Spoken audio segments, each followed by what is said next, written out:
Hey guys, you probably don't know me, but I'm Boss Gaming 101, and today I'm going to be talking about a subject that I don't really like to talk about, but looking at the comment section at some of the videos really makes me want to just talk about and get people to just stop.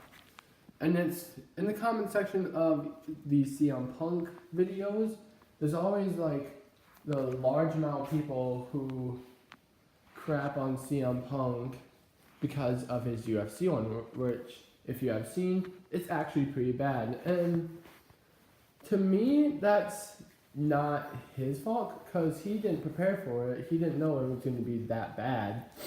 But that's what's got to be if you're going to go into UFC. I mean, Brock Lesnar has a really rough start too, but he eventually became UFC champion. And I'm not sure if it's going to be the same story for Punk. I highly doubt it because of his build and lack of experience in mixed martial arts.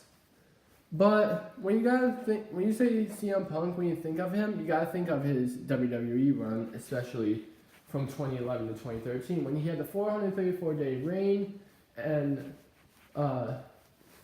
before the title reign, the pipe bomb, which was the most popular promo since King of the Ring 1996. And like, I like CM Punk, but his UFC run is kind of bad. And Punk is actually one of my favorite wrestlers of all time. And just that Punk, like when he actually left because of the fact that like WWE had bad booking and he was kind of treated unfairly. Same with other wrestlers who worked full time and actually were powerhouse workers like Tyson Kidd and Mr. No Days Off, Darren Young, and it kind of makes sense that he left. And I respect his decision that he left, although a lot of people don't really like his decision because people actually still say that he should have swallowed his pill and stuck with the company. And just imagine what it would have been like if Punk was still in WWE. He would have probably been drowned in booze like Reigns, or he could have had his career ruined, like, at least in my opinion, with Kofi Kingston. Like, he had a pretty good singles run, but when the New Day started, it's like, so he's reduced to a joke, is what WWE is thinking. And, like, they gave the top face spot to Roman Reigns, and, like, sure, he's a big dude, but I don't think he would be the face of the WWE. And right now, like, I don't like the Roman Reigns character, but Joe is someone I respect because he's a hard worker, and he does have leukemia now, which kind of makes me feel sorry for him. But I know he'll return eventually. Eventually, he'll return, and but the WWE has failed when it comes to getting Reigns over, which at this point, it's like WWE should have stopped a while ago.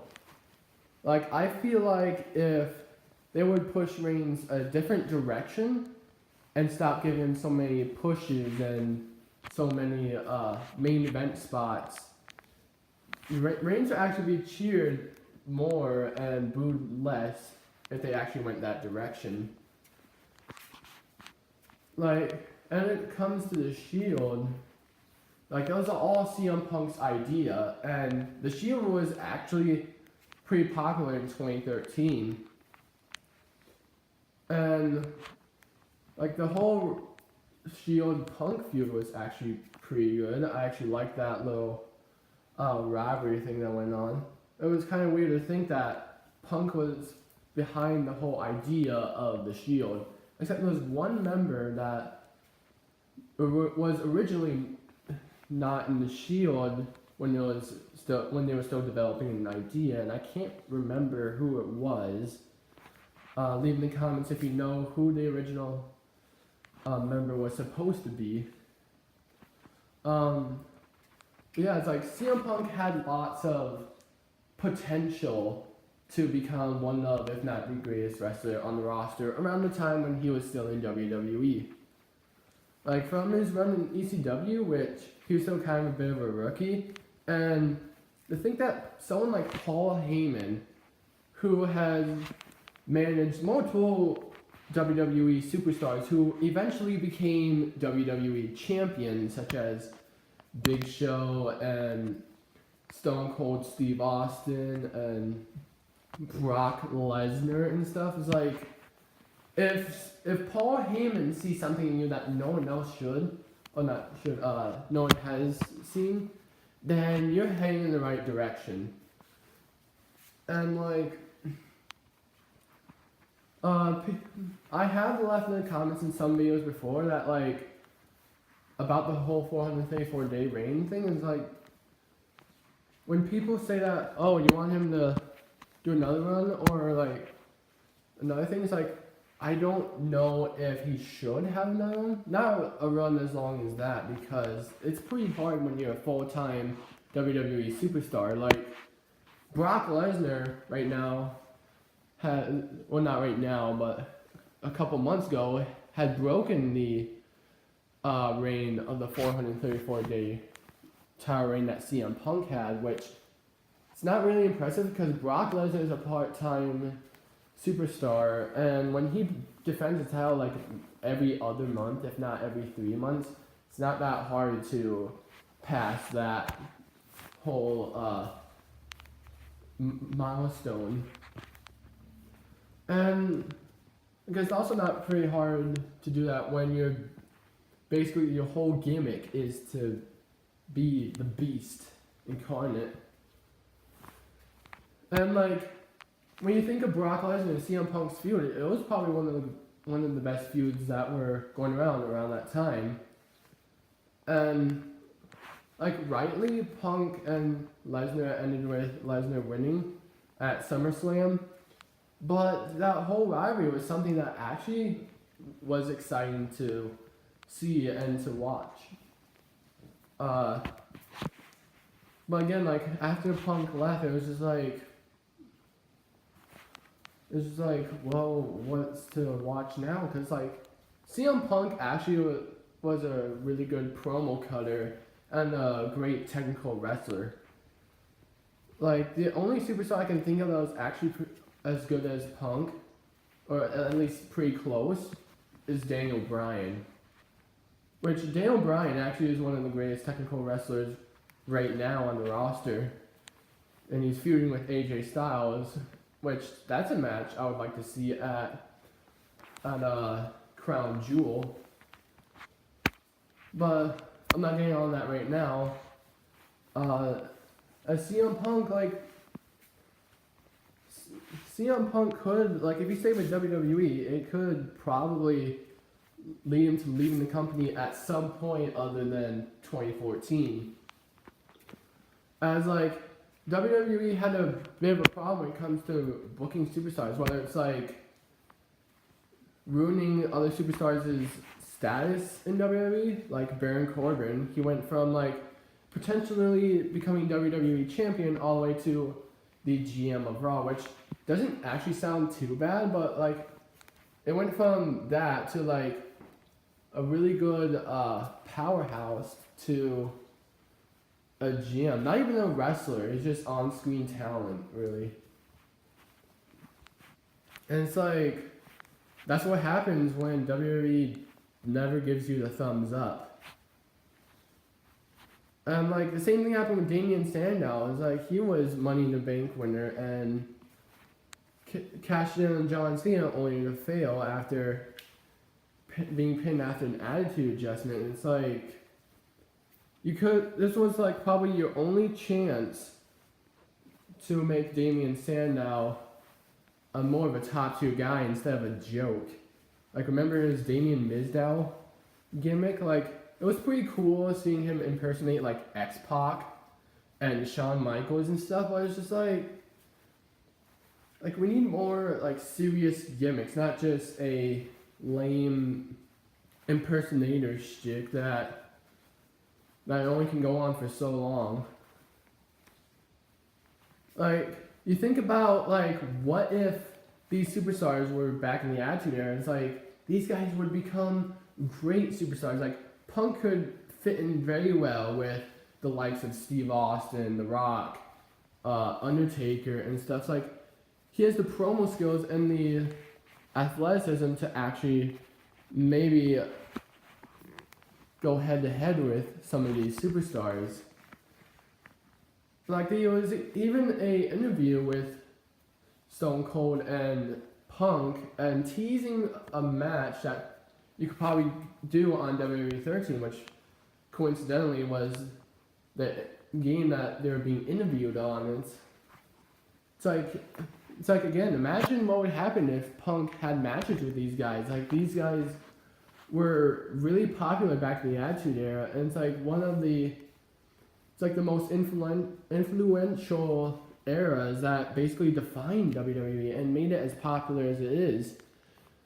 And like it also kind of makes you wonder, is like, what would happen if Punk was in the Attitude Era? What would his gimmick be? What would his status be? Because like again, the Attitude Era had really weird gimmicks for their superstars. Like you take a look at the Brood and Mick Foley in general, and the Ministry of Darkness.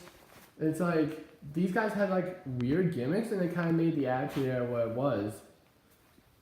Like, and it's kind of one of the reasons why Right to Censor was a stable. It's like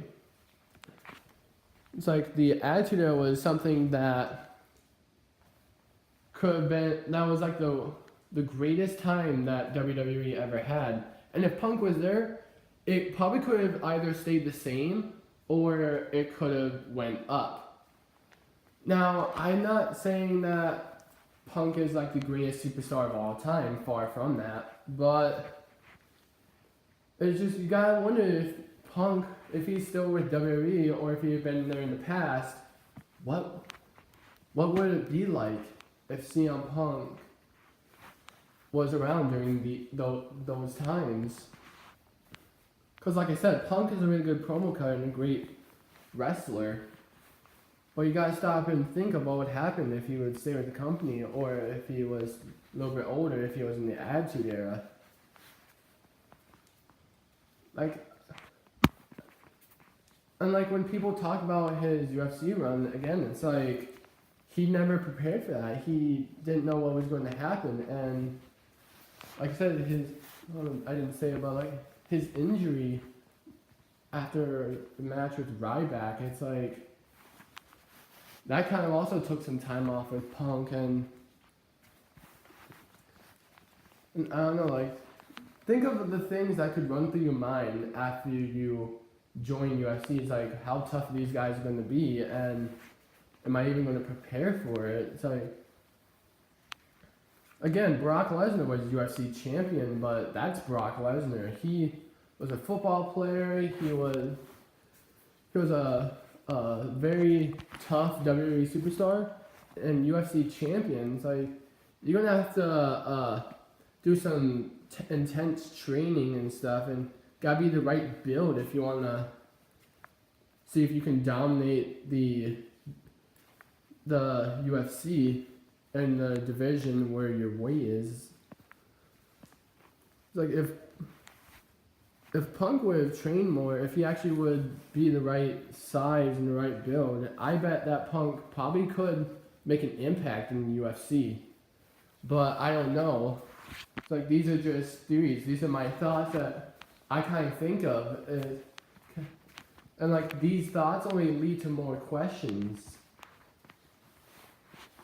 And but back on like the people's thoughts, like, Punk had such a terrible run in UFC. again, it's like, sure, but have you thought about his run in WWE? Because WWE and UFC are two completely different things. There's absolutely no reason why those two would ever be together. Because again, like, in Brock Lesnar's rookie year in WWE, he was a really good superstar. He was actually like one of the top faces during his time. Like, take a look in 2002. He was like King of the Ring winner, and eventually he came up to be the undisputed WWE champion until he lost to Eddie Guerrero with Goldberg. And like, Punk also kind of made an impact when he went to WWE in ECW in like 2007-ish when he beat Justin Credible. It's like, this guy could actually be something. And take a look at his moments like in the pipe bomb speech in his 434-day reign. It's like, again, it's like the kind of reason why Paul Heyman saw something in Punk that no one else did. It's like, this guy actually had the potential to become something great. It's like, it's too bad that WWE is the way it is and never saw an opportunity to give Punk something that would define his entire career. Like, sure, the whole rivalry with Cena was probably one of the best things I've seen around that time, but like, if only they actually would have thought of something good when Punk was thinking about leaving the company. Like, if only they had thought something to change Punk's mind, like a good storyline or something. Because, like, again, like, since WWE is the way it is, like, there's not much good content on it anymore. At least in my opinion, not very good. Like, again, nowadays, like, there's actually decent superstars, actually pretty good superstars on the roster, like Kevin Owens, AJ Styles, Braun Strowman, and stuff, Samoa Joe. It's like, imagine the matches Punk could have with these guys if he was still in WWE. But again, like, who knows when Punk would have left the company if he didn't leave in 2014. I don't really know. Hopefully that someday, I highly doubt it, Punk will actually join WWE once again.